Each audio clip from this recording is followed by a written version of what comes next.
brake fluid. Brake fluid is something that should be changed every 30,000 or 2 years.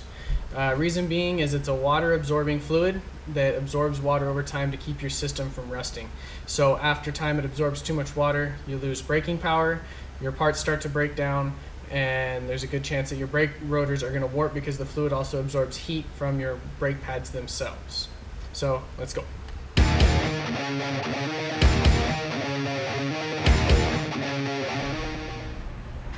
Okay, a couple of the things you're going to need for your brake flush is going to be a fluid vacuum pump and maybe a couple of wrenches. Depending on the vehicle, it might just be one, or it might need two different sizes.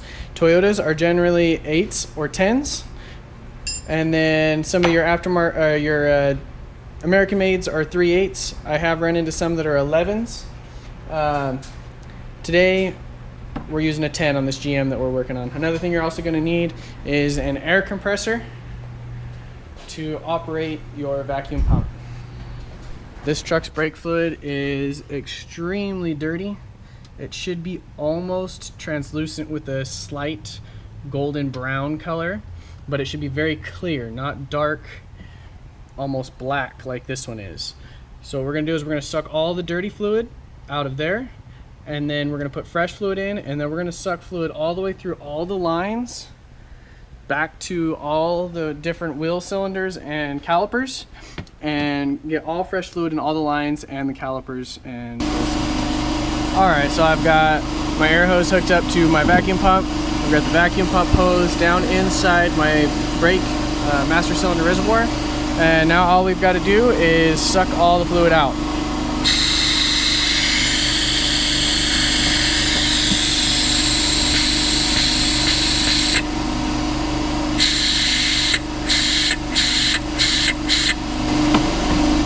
Alright, once you have all the old fluid sucked out, you're going to take your new fluid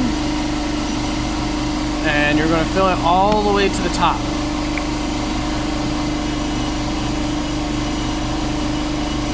Alright, once you get it full to the top, got mine a little bit too full, you're going to go to the wheel that is furthest away. In this case, the reservoir is on the driver's front. So what I'm going to do is I'm going to go to the wheel that's on the passenger rear, and then I'm going to go to the wheel that's driver's rear, and then I'm going to come passenger front and ending at the driver's front wheel. You want to start farthest away from the reservoir and work your way towards it. A floor creeper can help you get underneath the vehicle if necessary. It's not required, just helps. Alright, once you get underneath the vehicle, you're going to notice your caliper. On vehicles with drum brakes, it's going to be a wheel cylinder, which is going to be located at the top of the wheel assembly, right on the back of the backing plate near the drum brakes. On our particular disc brake model, this is our bleeder valve. We're going to take our rubber cap off and open the bleeder valve. Once the bleeder valve is open, we're going to connect our vacuum pump line to the bleeder valve and open the bleeder valve and suck fluid, depending on flow, up to 30 seconds, sometimes a minute. But what you're going to want to do is you're going to want to pay attention to the level of the fluid in here. You're going to want to suck in about this much per wheel at least, depending on your reservoir size of your vacuum pump. But on mine, it's about this much per wheel. Gets all the fluid out of the line and into here and then fills everything with fresh fluid. Alright, you can see that I've now sucked about the right amount of fluid out. What I'm going to do now is, while I'm pulling vacuum on the valve, I'm going to close it. What this does is this ensures that I don't have any air inside the system. When you get air inside the system, you end up with a soft brake pedal, and obviously you don't want a soft brake pedal. So what you're going to do is, let me get the camera set up, hold on. You're going to pull vacuum and then close the valve. So you know it's good and closed. Pull the valve.